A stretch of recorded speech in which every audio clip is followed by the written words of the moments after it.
안녕하세요. 브랜드 강사 이승훈입니다. 이번 강의는 도파민에 대해서 한번 말씀드리고자 해요. 어떤 것을 좋아할 때 몸에서 분비되는 호르몬 중에 하나인데, 사람을 좋아할 때도 나오지만은 어떤 것에 대한 선호도를 보일 때도 이 도파민이라는 게 나와요. 도파민과 엔돌핀하고 사람들이 많이 헷갈려 하는 게 있어요. 엔돌핀은 치유 호르몬이에요. 즐거울 때 나오는 호르몬은 도파민이에요. 요 전에 웃음 치료사라는 사이비 교주가 있었어요. 그 교주가 웃으면은 엔돌핀이 나와요 라고 말을 했어요. 그거는 잘못된 속설이에요.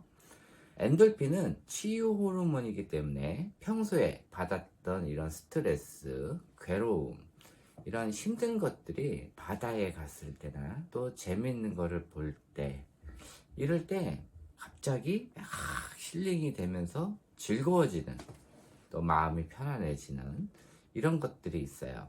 이런 것들이 엔돌핀이 나오면서 그동안 받았던 스트레스를 해소를 시켜주는 거예요. 좋을 때 나오는 게 아니라 몸에 그만큼 스트레스를 많이 받거나 또 상처가 났을 때 그거를 원상복귀 시켜주기 위해서 많은 엔돌핀이 나오면서 몸을 즐겁게 해줘요. 또 힐링을 해줘요. 그래서 다른 말로 힐링 호르몬이라고 얘기도 해요. 자, 도파민은요, 내가 좋아하는 것을 할 때 나오는 거예요. 내가 수학을 좋아한다. 그러면 수학 과목 할 때 굉장히 좋고 즐거워요. 내가 싫어하는 거 할 때는 스트레스 호르몬이 나오겠죠. 코르티솔이라는 스트레스 호르몬이 나와요. 근데 내가 좋아하는 거 할 때는 도파민이 나와요. 이 도파민이 나오면서 같이 나오는 게 노르아드레날린이라는 이 집중력 향상 호르몬이 나와요. 이게 어떤 것에 집중할 때 바로 나오는 게 아니라 내가 좋아하는 것을 할 때 도파민이 나오고, 또 도파민이 나온 이후 약 10분에서 15분 정도 지나면은 노르아드레날린이라는 집중력 향상 호르몬이 나오는데, 이때부터 본격적으로 집중해서 할 수가 있어요. 그런데 공부는요, 일반적으로 내가 좋아하는 것들을 할 때, 그러니까 운액적 쓸 때랑 다르게 1시간에서 1시간 반 정도 한 다음에 한번 쉬어줘야 돼요. 그래서 학교에서도 연속으로 시키지 않고 50분이든 1시간이든 공부를 한 이후에 교과를 바꿔가면서, 선생님을 바꿔가면서 하는 거죠. 일반적으로 공부할 때도 1시간에 한 번 정도는 쉬라고 얘기를 해줘요. 자네 집중력은 길어봐야 1시간 반 정도뿐이 안 돼요. 그렇기 때문에 앉은 자리에서 뭐 2시간, 3시간, 4시간 한다고 그렇게 다 집중이 되는 건 아니에요. 오히려 뇌에 피로감이 와요.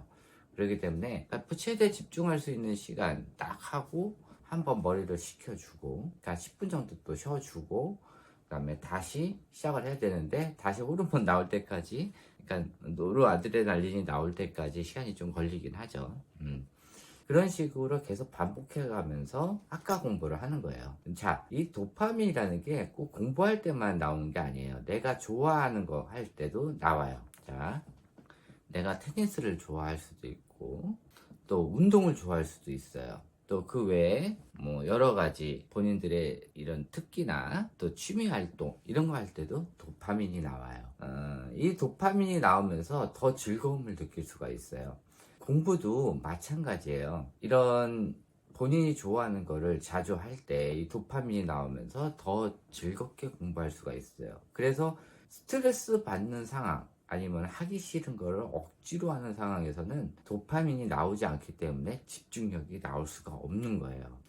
도파민과 집중력은 연관관계가 있어요. 그래서 도파민이 언제 나온다고요? 내가 즐거운 걸 할 때, 내가 하기 싫은 걸 억지로 할 때는 오히려 스트레스 호르몬이 나와요. 그래서 아이들을 공부시킬 때 하기 싫은 거를 억지로 시키면은 오히려 스트레스 호르몬이 나오고 지능이 떨어지게 돼 있어요. 꼭 알아두시고요. 이 코르티솔 호르몬이 계속 분비가 되면은 아이의 지능을 떨구는 이런 물질들이 나와요. 이거는 아이뿐만 아니라 성인도 마찬가지예요. 내가 하기 싫은 일을 억지로 하다 보면은 그로 인한 스트레스를 받고 노화가 촉진이 돼요. 또 기억력도 감퇴가 되고요. 이 스트레스 호르몬이 여러 가지 후유증을 안게 되는데, 우울증을 앓게 할 수도 있고 기억력 감퇴가 올 수도 있어요. 이거 아이들한테도 마찬가지예요. 아이들도 하기 싫은 거를 억지로 시켰을 때 스트레스 호르몬이 나오면서 강제로 시키다 보면은 오히려 지능이 더 떨어지고 암기력이 저하되고 집중력이 더 저하가 돼요. 그래서 아이를 어린 시기부터 공부를 하지 말라고 얘기를 해도 분명히 하시는 분도 있을 거예요. 그럴 때는 아이가 좋아하는 것만 해주세요. 그러면은 도파민이 분비가 돼요. 하기 싫은 거 억지로 시키지 말고 항상 재미있게 해주시는 게 중요해요. 그런데 다시 한번 말씀드리지만은 재밌게 하든 어떻게 하든 이런 좌뇌 교육은요, 결국은 좌뇌 교육이에요. 일반적으로 그냥 숫자 가르쳐 주는 건 좌뇌 교육이 아니에요. 근데 연산을 가르쳐 준다든지 아이들 읽기를 가르쳐 준다든지 쓰기를 한다든지 또 준비가 되지 않는 상태에서 제2외국어를 한다든지 이런 거를 학교 가기 전 아이들한테 시켰을 때는 결국 최종 목적지는 좌뇌이기 때문에 좌뇌학습이에요. 아무리 즐겁게 하더라도 좌뇌학습이에요. 6살에서 7살 때까지 우뇌 교육을 시켜야 되는 이 중요한 시기에 결국은 좌뇌 교육이기 때문에 우뇌 학습을 방해를 하는 거예요. 아무리 즐겁게 해도 방해를 하는 거예요. 뭐 옆집 순이는 옆집 영희는 해도 괜찮던데 라고 얘기를 하지만은 그런 아이들은 그것뿐만 아니라 다른 것도 다 잘해요. 영재성을 가지고 있는 아이들은 이렇게 하든 저렇게 하든 다 잘해요. 근데 학습지 선생이나 또 엄마들이 좀 비교할 대상들을 찾을 때 꼭 그런 애들을 찾아요. 그런 애들은 패드 학습을 하든 TV로 보는 학습을 하든 또 어떤 학습지를 하든 다 잘해요. 그래서 학습지 선생님들이 얘기하는 게 저 아이는 우리 거 학습지 해가지고 똑똑해졌어요. 우리 거 패드 학습을 했는데 저 아이는 더 잘해요. 실제로 그렇지가 않아요. 또 영어 학원도 유치원 때 영어 유치원 학원을 보내가지고 아이가 영어를 잘한대. 그게 아니에요. 얘는 영어 유치원을 보내든 집에서 TV로 했든 뭐를 했든 얘는 잘할 아이예요. 그러니까는 영어 유치원을 가서 영어를 잘하는 게 아니에요. 그건 알아두시고요. 만약에 그런 애들이 있다 그러면은 다른 것도 다 잘하나를 보세요. 그래서 이 아이가 영어 유치원을 다녀서 영어를 잘하는 건지 아니면은 원래 영재성을 가지고 있는 아이인지 그런 거를 판단해서 원래 영재성을 가지고 있는 아이면은 기존에 영어 유치원을 다녀서 아이가 영어를 잘하는 게 아닌 거예요. 얘는 뭘 해도 잘할 아이니까. 그런 아이랑은 비교조차 하지 마시고요. 일반적으로 그런 아이들은 그렇게 드물어요. 그런데 꼭 비교를 해도 그런 아이들하고 비교를 해서 우리 아이도 이런 거 시키면 저렇게 되겠구나 라고 생각을 해요. 그건 아니고요. 하여튼 이 도파민 학습이라는 것은 아이가 즐거운 거를 먼저 해주는 거예요. 자, 수학하고 국어가 있는데 아이가 수학을 좋아해요. 국어는 싫어해요. 자, 어떤 거를 먼저 해야 될까요? 이건 성인도 마찬가지예요. 좋아하는 거, 싫어하는 거 이런 거 있을 때는 뭘 먼저? 좋아하는 것부터 하세요. 좋아하는 것부터 하면은 도파민 수치가 확 올라가요. 그리고 나서 그 도파민 수치가 올라간 이후부터 싫어하는 걸 하게 되면은 그 싫어하는 것도 즐겁게 할 수가 있어요. 근데 처음부터 싫어하는 거 하면은 스트레스 호르몬이 나오게 돼요. 그 상태에서 좋아하는 걸 해봐야 즐겁지가 않아요.